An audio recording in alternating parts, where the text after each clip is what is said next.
السلام علیکم، میرا نام طاہر علی ہے اور میرے یوٹیوب چینل کا نام اردو سانگ زبان ہے اور میں اس چینل پہ اردو تشریحات اپلوڈ کرتا ہوں اور میرے چینل کو سبسکرائب کرنا نہ بھولیے گا۔ بسم اللہ الرحمن الرحیم۔ السلام علیکم دوستوں، امید ہے آپ لوگ ٹھیک ہوں گے اور آپ لوگوں کی زندگی خوشیوں کے ساتھ گزر رہی ہوگی۔ تو مزید لیے چلتا ہوں آپ لوگوں کو اس سبق کے خلاصے کی طرف، اور سبق کا نام کیا ہے؟ سبق کا نام قومی اتفاق ہے، اور اس سبق کے مصنف کا نام سر سید احمد خان ہے۔ اور سر سید احمد خان کب پیدا ہوئے تھے؟ 1817 میں پیدا ہوئے تھے، اور سر سید احمد خان کے ساتھ ساتھ یعنی ان کے ساتھ کچھ اور اسباق بھی ہیں، لیکن ان کے ساتھ ساتھ ان کے اور بھی دوست بھی تھے، شخصیات تھیں اور ان کے مختلف نام بھی تھے، یعنی ان کو ناصر خمسہ کہا جاتا ہے۔ بہرحال ایک بات یہ بھی ہے کہ میں آپ سے ایک کویشچن بھی پوچھتا ہوں ساتھ ساتھ کہ ناصر خمسہ میں کون کون سے لوگ مراد ہے؟ میں ایک دو تین کا نام بتا دیتا ہوں۔ ایک ان کا جو دوست تھا، اچھا دوست تھا، تو وہ مولانا شبلی نعمانی بھی تھے۔ دوسرے جو دوست تھے وہ الطاف حسین علی بھی تھے، اور تیسرے جو دوست تھے وہ مولوی نذیر احمد بھی تھے۔ تو یہ تو چار ہو گئے سر سید احمد خان کے ساتھ۔ ایک اور رہتے ہیں، ان کا نام آپ کمنٹ سیکشن میں ضرور دیجیے گا تاکہ ہمیں پتہ چلے کہ آپ کو کتنا آتا ہے۔ نالج تو آپ کے پاس تو ہوگا ہی۔ بہرحال تو یہ آپ لوگوں کے لیے چلتا ہوں اس سبق کے خلاصے کی طرف۔ سبق کا جو خلاصہ ہے وہ بہت مطلب یہ ایک آسان قسم کا ہے، اتنا زیادہ ڈیٹیل میں بھی جانا نہیں چاہیے تاکہ آپ کے ذہن میں مطلب آپ کے ذہن سے کچھ ادھر ادھر باتیں نہ چلی جائیں۔ بہرحال اس سبق کا خلاصہ کچھ یوں ہے کہ سبق کا نام تو میں نے آپ کو بتا دیا کہ قومی اتفاق ہے، اور یہاں پہ خلاصہ یہ ہے کہ قوموں کا شمار، خلاصے کا آغاز کرتا ہوں۔ قوموں کا شمار کسی بزرگ کی نسل میں ہونے یا کسی ملک کا باشندہ ہونے سے ہوتا تھا۔ ظاہری بات ہے کہ اس میں یعنی سر سید احمد خان یہاں پہ آغاز کرنا یہ چاہتے ہیں اور کہنا یہ چاہتے ہیں کہ قوموں کا شمار کسی بزرگ کی نسل میں ہونے یا کسی ملک کا باشندہ ہونے سے ہوتا تھا۔ پرانے دور میں اس طرح ہوتا تھا کہ زیادہ تر لوگ جو وہ ایسے ہوتے تھے کہ جب کسی قوم میں کوئی شخصیت وغیرہ ہوتی تھی یا کوئی اچھا خاندان ہوتا تھا تو وہ اس خاندان کو اس نسل کے ساتھ یا اس شخصیت کے ساتھ وہ لوگ ان کو جانتے تھے، یا کسی ملک کا کوئی باشندہ ہوتا تھا تو اس کو لوگ جانتے تھے، اس شخص کو لوگ جانتے تھے۔ لیکن اصل میں تو ہوتا یہی تھا، لیکن ہونا کیا جو یہ تھا، پھر یہ ہوا کہ ہمارے پیر نبی صلی اللہ علیہ وسلم نے اپنی تعلیمات کے ذریعے سے، یعنی جو احادیث کے ذریعے سے اس یعنی جو آپس میں جو تفرقہ تھا، ایک فرق تھا، یعنی فرق کون سا تھا؟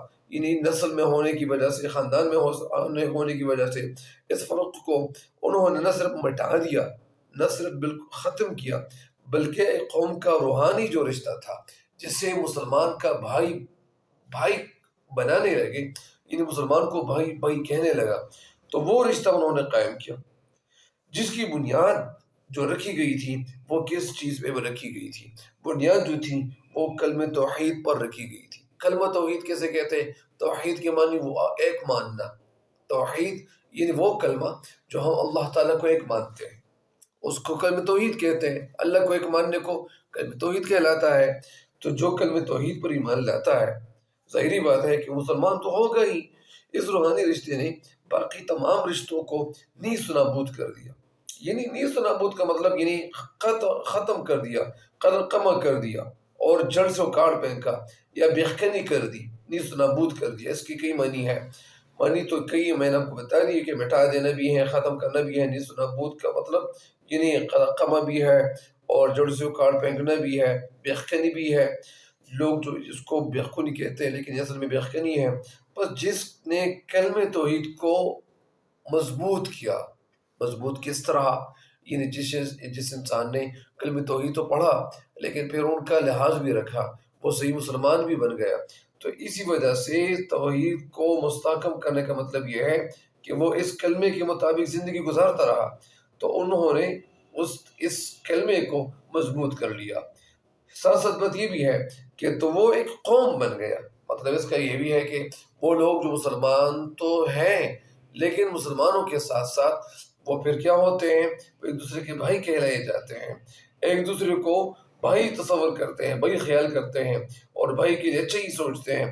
تو ایک قوم بن گیا، کیونکہ خدا فرماتا ہے اپنے کلام میں، یعنی اللہ تعالیٰ کا جو ارشاد ہے اپنے کلام میں فرماتا ہے، اعوذ باللہ من الشیطان الرجیم، بسم اللہ الرحمن الرحیم، انما المؤمنون اخوۃ، بے شک تمام مومنین آپس میں بھائی بھائی ہیں، یا بھائی بھائی ہیں مطلب پلورل ہے۔ مصنف کے قول کے مطابق، ان کے ذہن کے مطابق، ہم یوسف علیہ السلام کے بھائیوں کی طرح آپس میں بھائی بھائی ہیں۔ یعنی حضرت یوسف علیہ السلام کون تھے؟ حضرت یوسف علیہ السلام یعقوب علیہ السلام کے بیٹے تھے، اور ان کے جو باقی بھائی تھے تو وہ کیا تھے؟ وہ ان کے ساتھ یعنی حسد رکھتے تھے، بغض رکھتے تھے۔ وہ بھائی کو بغض رکھتے تھے کہ یہ کیوں اس طرح کرتا ہے، کہ ایک بھائی کو یعنی اپنے والد سے بہت زیادہ مطلب یعنی محبت کرتا ہے، محبت اپنے بیٹے سے کرتا ہے، لہٰذا ان کے ذہن میں یہ محبت جو تھی وہ جتی نہیں تھی، وہ ان کے دل میں ایک پھوٹ پیدا ہوئی اور یہ حسد پیدا ہوئی، لہٰذا آپس میں دوستی، آگے کہتے ہیں کہ آپس میں ہم جو دوستی رکھتے ہیں یا جو محبت کرتے ہیں، یک دلی اور یک جہتی بہت کم ہے۔ یعنی اگر ہم آپس میں دوستی، محبت اور یک دلی، یک جہتی کا مطلب یہ اتحاد سے رہنے کا، اگر ہم اتحاد سے رہنے کا درس نہیں دیں گے، ان پہ عمل نہیں کریں گے، یکجہتی سے نہیں رہیں گے، تو پھر یہ ہوگا، اور پھر یہ بھی ہوگا کہ ظاہری بات ہے کہ ہم کامیاب نہیں ہو سکیں گے۔ آگے کہتے ہیں کہ حسد، بغض، کینہ اور عداوت، ان چیزوں کے اثرات، یہ جو خامیاں ہیں یہ ہمارے اندر بیٹھے گی، ہم ان خامیوں میں مطلب ان خامیوں پہ ہم عمل کریں گے، اور اس کا جو نتیجہ ہمیں بھگتنے کا ملے گا، جو نتیجہ وہ ہمیں ملے گا تو وہ کیا ہوگا؟ وہ اتفاقی کی وجہ سے ملے گا۔ یعنی اتفاقی کی وجہ سے ظاہری بات ہے کہ جب ایک گھر میں دو بھائی ہو یا تین بھائی ہو، ان کے آپس میں اتفاق اور اتحاد نہ ہو، تو ظاہری بات ہے کہ وہ اتفاق کی وجہ سے، بے اتفاقی کی وجہ سے وہ لوگ آپس میں مطلب انہیں مل جل کر رہ تو سکیں گے، لیکن پھر کسی بھائی کا پتہ نہیں چلے گا کہ وہ کہاں گیا، کس طرف گیا، کب آئے گا، کب نہیں آئے گا۔ ظاہری بات ہے کہ ہر بھائی کو اپنی ہی فکر ہوگی، تو اسی وجہ سے اتفاق بہت اچھا جذبہ ہے، ایک بڑی خوبی ہے۔ اسی وجہ سے سید احمد خان ہمیں سمجھاتے ہیں، یا ہندوستان کے مسلمانوں کو سمجھا رہے تھے، کہ ان اتفاقیوں سے ہماری قوم کو نہایت کمزور اور ٹکڑے کر دیا ہے۔ ان اتفاقی کی وجہ سے ہماری جو قوم ہے وہ کمزور ہو گئی ہے، اور جمعیت کی جو برکت تھی، جمعیت کا مطلب ایک ساتھ رہنے کی جو برکت تھی، وہ ہماری قوم سے چلی گئی ہے، رخصت ہو گئی ہے، اور اتفاقی کا جو بیج ہے، جو تخم ہے، وہ کیا ہو گیا ہے؟ اس کو ترقی مل گئی ہے۔ مطلب اتفاقی کیا ہو گئی ہے؟ اتفاقی بڑھ گئی ہے، اور اتفاق کو ہم بھول گئے ہیں، یعنی ہم فراموش کر چکے ہیں۔ ہماری قومی ترقی اسی میں ہے، جو ہماری قومی ترقی ہے وہ اسی میں ہے۔ اگر ہم ترقی چاہتے ہیں تو وہ ترقی کس میں ہے؟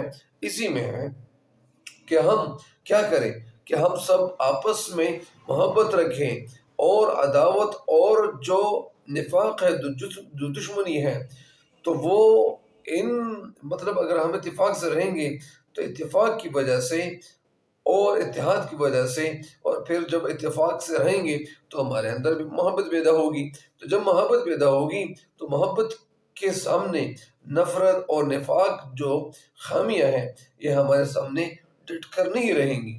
مطلب اس کا یہ ہے کہ اتحاد سے جب ہم رہیں گے اور اتفاق سے رہیں گے تو ہمارے اندر محبت پیدا ہوگی، اتفاق کا جذبہ پیدا ہوگا، اور مطلب وہ جاگ جائے گا۔ لہٰذا پھر یہ ہوگا کہ اتفاق کی وجہ سے ہمارے اندر نہ اتفاقی نہیں ہوگی، ہم اتفاق سے رہیں گے تو ہمارے اندر محبت پیدا ہوگی، اور ہمارے دلوں میں دشمنی پیدا نہیں ہوگی۔ لہٰذا اتفاق کی قائم رکھنے کی وجہ سے پھر ان کے لیے کچھ راہیں بھی موجود ہے، ان راہوں میں ایک نقلی راہ بھی ہے، ایک عقلی راہ بھی ہے، اور ساتھ ساتھ جس کی پیروی کرنا، جس کو فالو کرنا، جس پہ عمل کرنا قومی اتحاد کا ذریعہ بن سکتی ہے۔ مطلب اس کا یہ ہے کہ اگر ہم عقل اور نقل سے کام لیں، ایک عقلی کا مطلب تو یہ بھی ہے کہ ہمیں اپنے ذہن کو بھی زور دینا چاہیے، ہمیں اپنے ذہن کے حوالے سے بھی سوچنا چاہیے، ہمارا ذہن ہمیں کیا کہتا ہے کہ کیا اگر ہم اتفاق سے رہیں گے تو ہمیں تو فائدہ ملے گا نا، ظاہری بات ہے کہ فائدہ ملے گا، کیونکہ تعلیق حاصل نہیں بچتی، تو جب دونوں ہاتھ ہوں گے، اسی طرح ایک شخص جتنا کام کرتا ہے اور اس شخص کے ساتھ جب دوسرا اکٹھا ہو جاتا ہے تو وہ کام تو دگنا ہو جائے گا، مزید بہتر کی طرف چلا جائے گا۔ لہٰذا اسی وجہ سے اتفاق کی وجہ سے جب ہم اتفاق سے رہیں گے تو یہ عقل سے کام جب لیں گے تو یہ ایک ہمارے لیے ایک عقلی راہ موجود ہے، ساتھ ساتھ عقلی راہ کے ساتھ ایک نقلی راہ بھی موجود ہے۔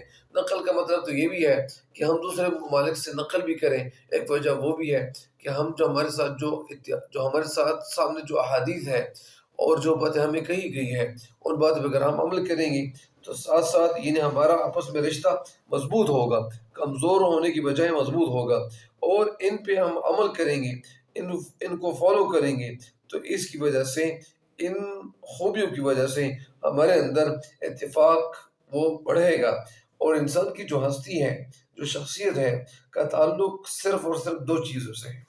مثال کے طور پر پہلا جو تعلق ہے، ایک کا جو تعلق ہے وہ اللہ تعالیٰ کے ساتھ ہے، اور دوسرا جو تعلق ہے وہ اپنے جیسے انسانوں کے ساتھ ہے، مثلا اپنے جنس یعنی بنی آدم علیہ السلام کی اولاد۔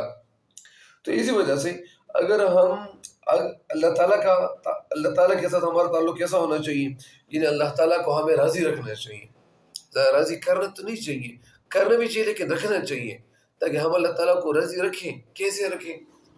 نماز پڑھنے کے ساتھ ساتھ ہم زکوٰۃ بھی دیتے رہیں، روزے بھی رکھیں، اور صدقہ خیرات بھی دیا کریں، اور ساتھ ساتھ جو ہمارا کوئی جو مطلب بھائی بیمار ہوگا ہم ان کے ساتھ اگر وہ پیسوں کے لحاظ سے کمزور ہیں تو ان کے ساتھ یعنی مالی مدد بھی کریں گے۔ ظاہری بات ہے کہ اللہ تعالیٰ اپنے کلام میں فرماتا ہے، اپنے کلام میں تو نہیں، شاید فرماتا ہوگا کیونکہ میں تو کوئی عالم نہیں ہوں، یہ تو مجھے غلطی ہو گئی، لیکن ایک بات میں یہ بتانا چاہتا ہوں کہ اللہ تعالیٰ آخرت کے دن میں یعنی قیامت کے دن یا اسی طرح اس وقت اللہ تعالیٰ ایک انسان سے پوچھے گا کہ انسان میں دنیا میں بیمار ہوا تھا اور تو میرے عیادت کے لیے نہیں آیا تھا، تو پھر انسان اللہ تعالیٰ سے پوچھے گا، اللہ تعالیٰ سے کہے گا کہ اللہ تعالیٰ آپ بیمار کیسے ہوتے ہو؟ اے اللہ تعالیٰ تو کیسے بیمار ہوتا ہے؟ یعنی بیماری تو کو نہیں لاحق ہو سکتی۔ اسی وجہ سے یہ آپ کا جو صیغہ ہے، جو اشارہ ہے، تو یہاں پہ میرا اللہ تعالیٰ کی طرف سے ہے، اور اللہ تعالیٰ ایک ہے۔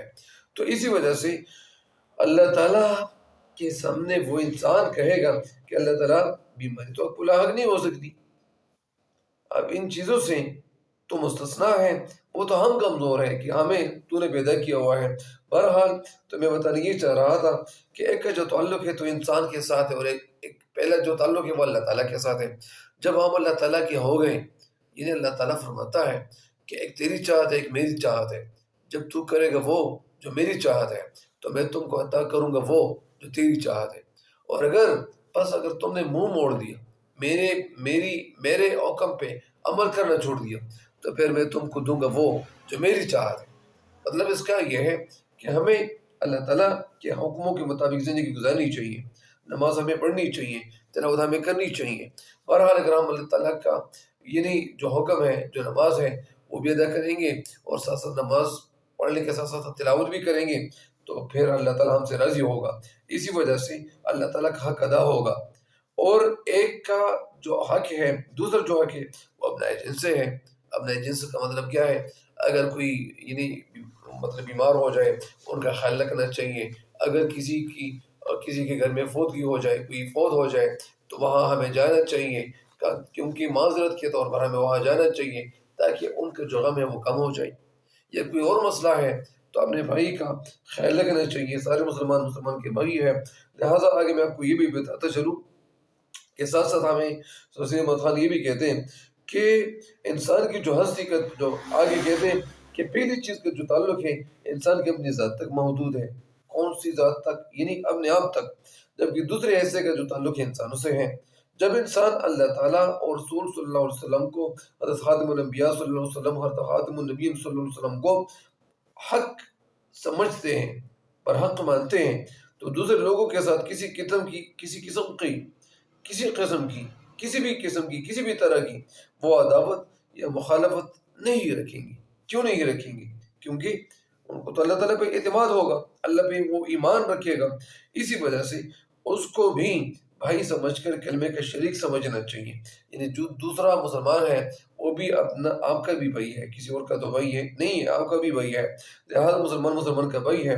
آگے کہتے ہیں کہ بھائی چارے کے حوالے سے ہمارے ہم وطن بھی ہمارے بھائی ہیں، یعنی بھائی چارے کے حوالے سے ہمارے وطن میں جو لوگ رہ رہے وہ بھی ہمارے بھائی ہیں، وہ کچھ اور لوگ تو نہیں ہیں، اگرچہ وہ ہمارے کلمہ گو بھائی نہیں، مطلب اگرچہ انہوں نے کلمہ نہیں پڑھا، وہ مسلمان نہیں ہوئے، وہ مسلمان تو نہیں ہوئے، لیکن ایک وجہ یہ ہے کہ وہ بھی ہمارے بھائی یعنی یہاں پہ سمجھے جاتے ہیں۔ مگر جو تمدنی امور ہے، جو رہنے سہنے کے جو طریقے ہیں، ان طریقوں میں پھر ہمارے بھائیوں جیسے ہیں، بھائیوں کے جیسے ہیں، اور اتفاقی جو خوبیاں ہیں وہ بے شمار لوگ اور قوموں نے بیان کی ہوئی ہے۔ ظاہری بات ہے کہ اتفاق کے حوالے سے کہانی بھی لکھی ہوئی ہے، کچھ بات اور بھی بہت زیادہ کی گئی ہے۔ اتفاق سے رہنے کے، اگر ہم اتفاق سے رہیں گے تو ہمیں بہت زیادہ مطلب یہ نہیں رسپانس بھی لوگوں کی طرف سے اچھا ملے گا، اور جو لوگ اتفاق اور اتحاد سے رہتے ہیں تو وہ ان کو مطلب یعنی لوگ نقصان بھی کم پہنچا سکتے ہیں۔ بہرحال آگے یہ ہے کہ اس وجہ سے کوئی بھی اتفاق کی اہمیت سے انکار نہیں کر سکتا، یعنی یہ جو باتیں ذکر ہو رہی ہیں تو کوئی بھی اتفاق سے اور اتحاد سے رہنے سے، اتفاق اور اتحاد کے رہنے سے کوئی بھی انکار نہیں کر سکتا۔ کیوں نہیں کر سکتا؟ تاریخ گواہ ہے کہ جن اقوام نے اتفاق کو اپنایا ہے، ان پہ عمل پیرا ہو گئے ہیں، یا وہ قوم مطلب یعنی ان پہ عمل پیرا ہو گئی ہے، تو عروج، ترقی، بلندی ان کے قدم یعنی چومتی ہے۔ ظاہری بات ہے کہ ترقی کی طرف تو وہ گامزن ہوں گے، اور جو لوگ نہ اتفاقی سے رہے اور بے اتفاقی سے رہے تو وہ قوم بہت جلد گرنے والی ہوتی ہے، زوال کی طرف چلی جاتی ہے۔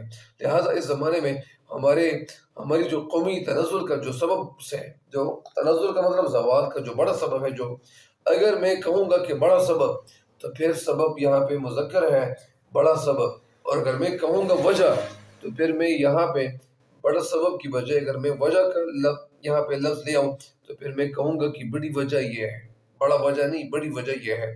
تو اسی وجہ سے کہ ہم قومی اتفاق کو بھول گئے۔ قومی اتفاق کو بھول کیوں گئے؟ وجہ کیا ہے؟ اگر کوئی انسان کچھ کرتا ہے تو محض ذاتی فائدے کے لیے کرتا ہے۔ مطلب ایسا یہ ہے کہ ہندوستان میں لوگ یہ سمجھ رہے تھے سر احمد خان کے بقول کہ اگر کوئی کچھ کرتا بھی ہے تو وہ ذاتی فائدے کے لیے کرتا ہے، دوسرے بھائیوں کے لیے نہیں سوچتا۔ بہرحال قومی مفاد ہے کو کسی کو پیش نظر نہیں رکھتا، یعنی مفاد، فائدہ، یعنی قوم کے اندر جو فائدے کے حوالے سے وہ نہیں سوچتا۔ اور قومی اتفاق کی جو کوشش ہے وہ بھی ایک بڑی نیکی ہے۔ ظاہری بات ہے کہ یہ بڑی نیکی ہے جب قوم کا ہر فرد، ہر جوان، ہر انسان، ہر شخص، ہر فرد وہ دل سے اور یکجہتی سے وہ اس کوشش میں شریک ہوں گے تو ہم بھی اپنے ماضی کی شان حاصل کر سکیں گے۔ وجہ یہ ہے کہ یہ لوگ اتفاق سے رہیں گے، جب اتفاق سے رہیں گے تو ظاہری بات ہے کہ کامیابی تو ان کو ملے گی۔ تو یہی بات یہاں پہ بتائی جاتی ہے۔ مجھے امید ہے کہ انشاءاللہ آپ کے ذہن میں یہ جو خلاصہ ہے یہ بیٹھ چکا ہوگا۔ انشاءاللہ اس کے بعد یہ جو قومی سبق ہے، قومی سبق مطلب قومی اتفاق کا جو سبق ہے، انشاءاللہ اس سبق کے بھی کچھ پیراگرافس وغیرہ سے یا اسی طرح سارا سبق انشاءاللہ میں اپلوڈ کرتا جاؤں گا، لیکن پیراگراف کے لحاظ سے تاکہ کسی کو بوریت بھی محسوس نہ ہو اور ساتھ ساتھ ہمارا کام بھی ہوتا جائے۔ تب تک کے لیے مجھے اپنے دعاؤں میں، خصوصی دعاؤں میں یاد رکھیے گا۔ اللہ تعالیٰ سب کا حامی و ناصر ہو۔ تب تک کے لیے مجھے دیجیے اجازت۔ اللہ نگہبان۔